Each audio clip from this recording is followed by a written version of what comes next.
بسم اللہ الرحمن الرحیم۔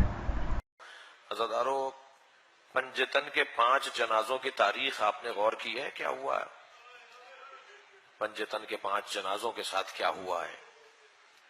کائنات کے افضل ترین لوگ، جن کی وجہ سے اللہ نے ساری دنیا بنائی ہے، جن کی وجہ سے ہم کھا پی رہے ہیں، جن کی وجہ سے یہ ساری دنیا چل رہی ہے، پنجتن و عالین لوگ، جو حضرت آدم کو سجدہ کرنا ان کے لیے ضروری نہیں تھا، سارے فرشتوں سے کہا سجدہ کرو، اللہ کہہ رہا ہے شیطان سے کیا تو متکبر ہو گیا؟ یا عالین میں سے ہے جو سجدہ نہیں کر رہا؟ عالین کو میں نے نہیں کہا ہے سجدہ کرنے کا، تو کیوں نہیں کر رہا سجدہ؟ وہ عالین لوگ، وہ بڑے لوگ جو اس وقت میں موجود تھے،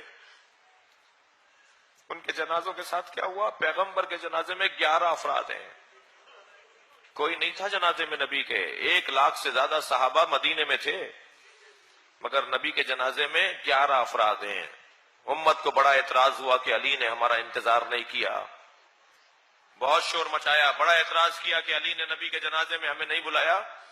اس گھر میں 95 یا 75 دن کے بعد ایک اور جنازہ ہوا، وہ جناب فاطمہ زہرا کا جنازہ ہے، 4 آدمی ہیں اس جنازے میں۔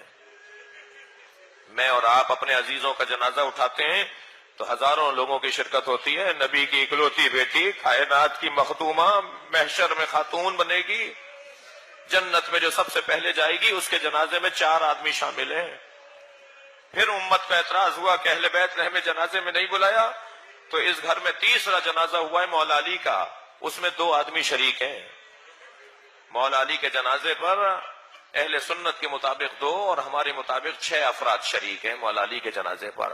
اہل بیت کے گھر کا تیسرا جنازہ، حجاج ابن یوسف نے 3000 جگہ قبریں کھدوائی تھی کہ علی کا جنازہ نکال کے لٹکاؤں گا۔ مولا کے جنازے کے ساتھ یہ ہونا تھا، تبھی امام جعفر صادق کے زمانے تک مولا علی کی قبر کا پتہ نہیں تھا۔ امام صادق نے بتایا یہ میرے جد کی قبر ہے۔ یہ جنازہ کا حال دیکھ رہے ہیں آپ، کیا ہو رہا ہے ان جنازوں کے ساتھ؟ تیسرا جنازہ مولا علی کا تھا جو امت نے یہ انداز اپنایا۔ جی بڑا اعتراض تھا، اہل بیت ہمیں جنازوں میں نہیں بلاتے، اہل بیت کے جنازے اوپر کاندھا ہمت نہیں دیتی۔ یہ پہلا جنازہ تھا جو پنجتن میں، چوتھا جنازہ تھا امام حسن کا، امت نے تیر مار کے واپس کر دیا۔ بہنیں بھائی کے جنازے سے تیر نکالتی رہ گئیں۔ یہ پہلا پنجتن کا جنازہ تھا جو امت کے کاندھوں پر دیا گیا تھا، اور اہل بیت کا 5واں جنازہ اور امت کے کاندھوں پہ دوسرا جنازہ وہ حسین کا جنازہ ہے۔ گھوڑے دوڑا دیے حسین پر، اور ایسے گھوڑے دوڑے ہیں کہ بہن بھائی کا لاشا نہیں پہچان سکی۔ جب آئی ہیں جناب زینب اپنے بھائی کے لاشے پر تو امام کی پسلیاں کمر سے باہر نکل رہی تھی، لاشا امام کا مزمحل ہو چکا تھا، مسلح ہو چکا تھا، سگی بہن برابر کی بہن نہیں پہچان پائی، تو لاشے کے گر چکر کاٹ کے کہنے لگی انت اخی زینب، کیا تم ہی زینب کے بھائی حسین ہو؟ اور پھر مدینے کا رخ کر کے نانا کو سلام کر کے کہا نانا یہ آپ کا حسین ہے۔ اور اس کے بعد میری بیوی نے لاشے کے گر چکر کاٹے۔ امام سجاد نے پوچھا پھوپھی اماں کیا دیکھ رہی ہیں؟ فرمان لگی سالم جگہ دیکھ رہی ہوں جہاں بوسہ لے سکوں۔ مگر جناب زینب کو امام حسین کے بدن پہ سالم جگہ دکھائی نہ دی، تو کٹی ہوئی رگوں پر لب رکھ دی ہے میری بیوی نے، کٹے ہوئے گلے پر بوسہ لے کر۔ پھر ایک مرتبہ امام سجاد سے کہا بیٹا میں جہاں بوسہ لے رہی ہوں وہاں کسی نے بوسہ نہیں لیا۔ ایک روایت اور سن لیجئے، آپ کی آنکھوں میں آنسو ہیں۔ میری بیوی پھر اپنے بھائی کے برابر میں بیٹھ گئیں اور رونے لگیں، آنسوؤں سے رونے لگیں۔ امام نے فرمایا انت عالمۃ غیر معلمہ، پھوپھی اماں حوصلہ کیجئے، ابھی بڑی سخت منزلیں ہمیں گزارنی ہیں۔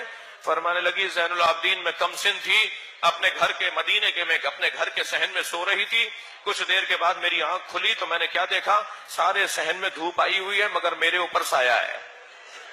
تو میں پریشان ہوئی، میں مضطرب ہوئی، سوچنے لگی یہ سایہ کیسا ہے۔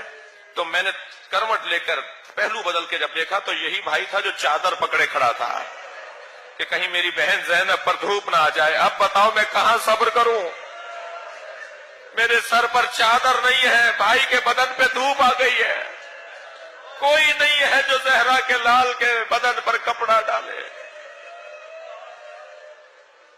اللہ لعنت اللہ علی قوم الظالمین۔